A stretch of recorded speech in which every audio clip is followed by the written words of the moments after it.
Hi வீவோஸ், இன்னைக்கான வீடியோவில் என்ன நடக்கலாம்னு சொல்லிட்டு பார்க்கலாம். வீடியோக்குள்ளே போகிறதுக்கு முன்னாடி நம்ம சேனலை லைக் அண்ட் சப்ஸ்கிரைப் பண்ணிவிட்டு கொஞ்சம் சப்போர்ட் பண்ணுங்கள்.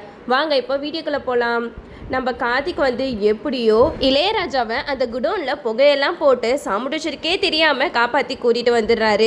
இளையராஜா தன்னோட ஃபோனை தண்ணியில் போட்டுடுறாங்க. அதையும் கார்த்திக்கிட்ட சொல்கிறாங்க, கார்த்தி அந்த ஃபோன் மூலமாக கூட உங்கள் அத்தை எங்கே உன்னை கண்டுபிடிச்சிடுவாங்களோன்னு சொல்லிட்டு ஃபோனை தண்ணியில் போட்டேன்ப்பா அப்படின்னு சொல்ல, இதை கேட்ட கார்த்தி சொல்கிறாங்க, அதெல்லாம் விடுடா, நான் புது ஃபோன் வாங்கி தரேன், எனக்காக நீ ரொம்பவே கஷ்டப்பட்டிருக்க அப்படிங்கிற மாதிரி சொல்லி பேசிக்கிட்டு வராங்க.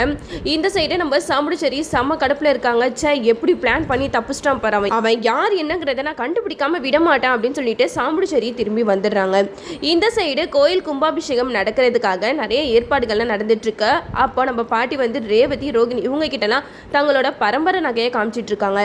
இந்த நகை எல்லாமே எனக்கு அப்புறம் உங்க அம்மா தாம போட்டு அனுபவிக்கணும், ஆனா உங்க அம்மா எங்க வீட்டு வாசப்படியை கூட மிதிக்க மாட்டா அப்படின்னு சொல்லிட்டு அந்த நகையெல்லாம் எடுத்து ரோகிணி கிட்டேயும் ரேவதி கிட்டையும் கொடுக்குறாங்க. இந்த நகையை நீங்க தாம அனுபவிக்க போறீங்க. இந்த நகையை இந்த கோயில் கும்பாபிஷேகத்துக்கு நீங்க கழுத்து நிறைய போட்டு வரணும், அதை பார்த்து நான் ரொம்பவே சந்தோஷப்படணும் அப்படின்னு சொல்லிட்டு அந்த நகை எல்லாத்தையுமே ரேவதி கிட்டையும் ரோகிணி கிட்டையும் கொடுக்குறாங்க. இதெல்லாம் வாங்கிக்கிட்டு நம்ம ரேவதி ரோகிணிலாம் வீட்டுக்கு வந்துடுறாங்க. அப்போ சந்திரகலா வந்து கேட்குறாங்க, என்ன ரேவதி கையில் ஏதோ வச்சிருக்க அப்படின்னு சொல்லிட்டு கேட்க, அதுக்கு ரேவதி சொல்றாங்க, இது பாட்டியோட பரம்பரை நகை, நாளைக்கு கோயில் கும்பாபிஷேகம் நடக்க போகுது இல்லையா, அதனால பாட்டி வந்து எங்களெல்லாம் போட்டுக்க சொல்லி கொடுத்தாங்க அப்படிங்கிற மாதிரி சொல்லும் போது சந்திரகலாவுக்கு செம்ம கடுப்பாகுது. என்னது இது, நம்ம நினைச்சது ஒன்று இங்கே நடக்கிறது ஒன்றா இருக்கு, போக போக கூடிய சீக்கிரத்தில் அந்த கிளவி இந்த வீட்டுக்குள்ளேயே தஞ்சம் புகுந்துருவா போலயே, இதுக்கு நம்ம இடமே கொடுக்க கூடாது அப்படின்னு சொல்லிட்டு சந்திரகலா வந்து அப்படியே சாமுண்டேஸ்வரி கிட்ட போயிட்டு எல்லாத்தையுமே வத்தி வைக்கிறாங்க. அக்கா, இந்த வீட்டில் என்ன நடக்குது தெரியுமா, அந்த கிளவி என்னன்னா பரம்பரை நகை அப்படின்னு சொல்லிட்டு என்னென்னமோ இந்த ரேவதி கையில கொடுத்து விட்டுருக்கா, அதை தான் நாளைக்கு உன் பொண்ணுங்களும் கும்பாபிஷேகத்துக்கு போட்டு வர போறாங்களா, இது என்ன ஏதுன்னு வந்து கேளு அப்படின்னு சொல்ல, இதை கேட்ட சாமுண்டேஸ்வரி செம்மையா கோவப்படுறாங்க. ரேவதியை கூப்பிட்டு கேட்குறாங்க, என்ன ரேவதி, என்ன நினைச்சுக்கிட்டு இருக்க உன் மனசுல, எதுக்காக அந்த கிளவி கிட்ட இருந்து நகையெல்லாம் வாங்கிட்டு வர அப்படின்னு சொல்ல, அதுக்கு சந்திரகலா சொல்றாங்க, நல்லா கேளுக்கா, என்ன தைரியம் இருந்தா அந்த கிளவி கொடுத்தான்னு சொல்லிட்டு இவ்வளோ நகையை வாங்கிட்டு வந்திருப்பா அப்படின்னு சொல்லிக்கிட்டு இருக்காங்க.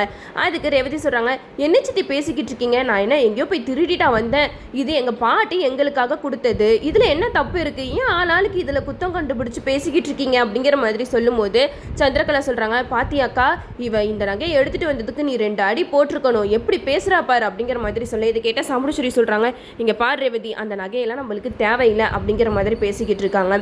அப்போ ராஜராஜன் வராங்க, என்ன சந்திரா வீட்டில் சண்டை மூட்டி விட பாக்குறியா, எங்க அம்மா அப்படி என்ன தப்பு பண்ணிட்டாங்க, பரம்பரை நகைன்னு சொல்லிட்டு பேத்திங்களுக்கு தானே அந்த நகையை கொடுத்தாங்க, இதுக்கு எதுக்காக இப்படியெல்லாம் பேசிக்கிட்டு இருக்கீங்க அப்படின்னு சொல்லிட்டு கேட்க, அதுக்கு சந்திரா சொல்றாங்க, பாத்தியாக்கா இப்படியே போச்சுன்னா அந்த கிளவி இந்த வீட்டில் வந்து உட்காந்துருவா, அவங்க வந்து இந்த வீட்டில் ஓட்டணும் தானே பார்த்துக்கிட்டு இருக்காங்க, அதுக்கான வழியை நீங்களே ஏற்படுத்தி கொடுக்குறீங்களே அப்படிங்கிற மாதிரி சொல்லும்போது நம்ம சாமுண்டேஸ்வரிக்கு வந்து செம்ம கோவம் வருது. அப்போ சந்திரா சொல்கிறாங்க, முதல்ல இந்த நகையெல்லாம் கொண்டு போய் அந்த கிளவி மூஞ்சிலே தூக்கி எரிஞ்சிட்டு வா அப்படிங்கிற மாதிரி சொல்கிறாங்க.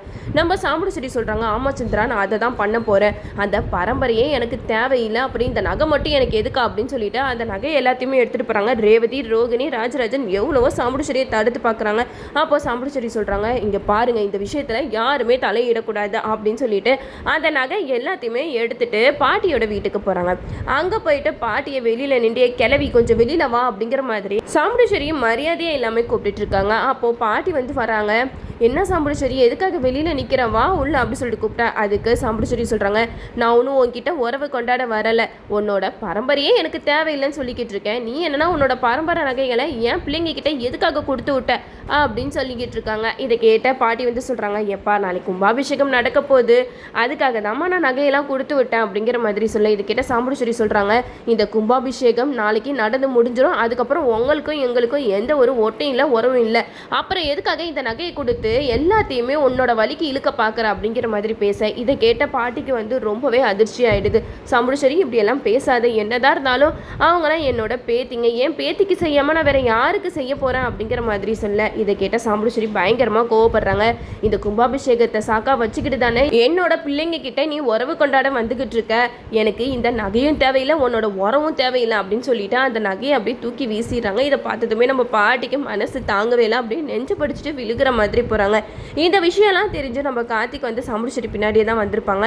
அப்போ விழப்போன பாட்டியை நம்ம கார்த்திக் வந்து பிடிச்சிடுறாங்க. என்னாச்சு பாட்டி, உங்களுக்கு எதுவும் ஆகலை அப்படின்னு சொல்ல, அதுக்கு பாட்டி வந்து கார்த்தியை பார்த்தா அழுகுறாங்க. அப்போ சாமுண்டேஸ்வரி சொல்றாங்க, நீங்க எதுக்காக மாப்பிள்ளை இந்த கிளவியெல்லாம் பிடிச்சிட்டு இருக்கீங்க, விட்டுட்டு வாங்க அப்படின்னு சொல்ல, அதுக்கு கார்த்தி சொல்றாங்க, அத்தை நீங்கள் பண்ணுறது கொஞ்சம் கூட நல்லா இல்லை, என்னதான் இருந்தாலும் அவங்க ஆசாசியாக அவங்க பேத்திங்களுக்காக கொடுத்த நகை இது இப்படியா தூக்கி வீசி இவங்க மனசை கஷ்டப்படுத்துவீங்க அப்படிங்கிற மாதிரி சொல்லும்போது சாமுடிச்செடி சொல்கிறாங்க, என்ன மாப்பிள்ள அந்த கிளவி மேலே ஓவராக தான் அக்கறையை காட்டிகிட்டு இருக்கீங்க, அவங்களோட நீங்கள் உண்மையான பேரனா அப்படிங்கிற மாதிரி கேட்கும்போது நம்ம கார்த்தி வந்து சொல்கிறாங்க, என்னதான் இருந்தாலும் அவங்க வயசானவங்க, அவங்கக்கிட்ட இப்படியெல்லாம் பேசுகிறது தப்பு அத்தை அப்படிங்கிற மாதிரி சாமுடிச்செடி கிட்ட சொல்கிறாங்க. அதுக்கு சாமுடிச்செடி சொல்கிறாங்க, இங்கே பாருங்கள் மாப்பிள்ள, எனக்கு என்ன நடந்தாலும் கவலையே கிடையாது, என்னை பொறுத்த வரைக்கும் இந்த கிளவியோட பொருள் எதுவுமே என் வீட்டு வாசப்படியில் கூட மிதிக்கக்கூடாது, அது மட்டும் இல்லாமல் இந்த கிளவி இனிமேட்டு என்னோட பிள்ளைங்களை பேத்தின்னு சொல்லிட்டு உறவு கொண்டாடவும் வரக்கூடாது, அதை சொல்லிட்டு போகிறதுக்காக தான் வந்தேன் அப்படிங்கிற மாதிரி சொல்கிறாங்க. அப்போது கார்த்திக் வந்து சொல்கிறாங்க, அத்தை நீங்கள் பண்ணுறது ரொம்பவே தப்பு, என்னதான் இருந்தாலும் இவங்க வயசில் பெரியவங்க, அதுவும் இல்லாமல் அவங்களோட மாமியார், இவங்களே இப்படி மரியாதை இல்லாமல் பேசாதீங்க அப்படிங்கிற மாதிரி சொல்கிறாங்க. அதுக்கு சாம்பிச்சேரி சொல்கிறாங்க, இங்கே பாருங்கள், இந்த விஷயத்தில் நான் யார் பற்றியும் கேட்குற மாதிரி இல்லை, ஒழுங்காக அந்த கிளவியை அப்படியே விட்டுட்டு எங்கள் வீட்டுக்கு வந்துருங்க அப்படிங்கிற மாதிரி சொல்கிறாங்க. இதை கேட்ட கார்த்தி சொல்கிறாங்க, இவங்க இப்போ முடியாமல் இருக்காங்க, இந்த நிலமையில என்னால் இவங்களை விட்டுட்டு வர முடியாது அப்படின்னு சொல்லிட்டு நம்ம கார்த்திக் வந்து பாட்டியை கூட்டிகிட்டு உள்ளே போகிறாங்க. அப்போ நம்ம சாமுடிச்செடி கார்த்தியை பார்த்து ஒரு மாதிரி பார்த்துட்டு இருக்காங்க. என்னது இது, இந்த கிளவிக்கு ஒன்றுனா இவன் ரொம்பவே துடிச்சிக்கிட்டு இருக்கான், எனக்கு என்னமோ இவன் தான் இந்த கிளவியோட உண்மையான பேரனாக இருப்பானோன்னு எனக்கு டவுட்டாக இருக்குது அப்படின்னு சொல்லிட்டு சாமுடிச்செடி ஒரு குழப்பத்தோடையே வீட்டுக்கு திரும்பி போகிறாங்க. அப்போ சந்திரா வந்து சாமுடிச்செடி கிட்ட கேட்குறாங்க, என்னக்கா நடந்துச்சாங்க அப்படின்னு சொல்லிட்டு கேட்க, அதுக்கு சாமுடிச்செடி சொல்கிறாங்க, அந்த கிளவி கிட்ட அந்த நகையெல்லாம் தூக்கி எரிஞ்சிட்டு வந்துட்டேன் அப்படிங்கிற மாதிரி சொல்ல. இது கேட்ட சந்திரா சொல்கிறாங்க, உன் மாப்பிள்ளை எங்கன்னு பார்த்தியா அப்படிங்கிற மாதிரி கேட்கும்போது சாமுடிச்செடி சொல்கிறாங்க, மாப்பிள்ளை அந்த கிளவி கூட தான் இருக்காரு அப்படிங்கிற மாதிரி சொல்ல. இது கேட்ட சந்திரா வந்து சாமுடிச்செடி கிட்ட சொல்கிறாங்க, அக்கா இப்போ கூட உனக்கு ஒன்றுமே புரியலையா, உன்னோட மாப்பிள்ளை தான் அந்த கிளவியோட பேரன், இந்த விஷயம் என்னைக்காவது ஒரு நாள் உனக்கு தெரிய வரும், அப்போ பாரு நம்ம தங்கச்சி நம்ம கிட்ட உண்மையை தான் சொல்லியிருக்கான்னு நீ புரிஞ்சுப்ப அப்படிங்கிற மாதிரி சொல்கிறாங்க. இதெல்லாம் வச்சு பார்க்கும்போது நம்ம சாமுடிச்செடிக்கு அப்படியே மண்டை வெடிச்சிரும் போல இருக்குது. இன்னும் ஒரே ஒரு நாள் தான் இந்த கோயில் கும்பாபிஷேகம் முடிஞ்சதுக்கப்புறம் நம்ம கார்த்தியே தன்னோட உண்மை எல்லாத்தையுமே சாமுடிச்செடி கிட்ட சொல்ல போகிறாங்க. இதுக்கப்புறம் நம்ம சாமுடிச்செடி எப்படியெல்லாம் பண்ண போகிறாங்க சொல்லிட்டு நம்மளும் வெயிட் பண்ணி பார்ப்போம். ஓகே வீவர்ஸ், இந்த வீடியோ உங்களுக்கு பிடிச்சிருந்தா லைக் பண்ணுங்கள், மறக்காமல் நம்ம சேனலை சப்ஸ்கிரைப் பண்ணிடுங்க.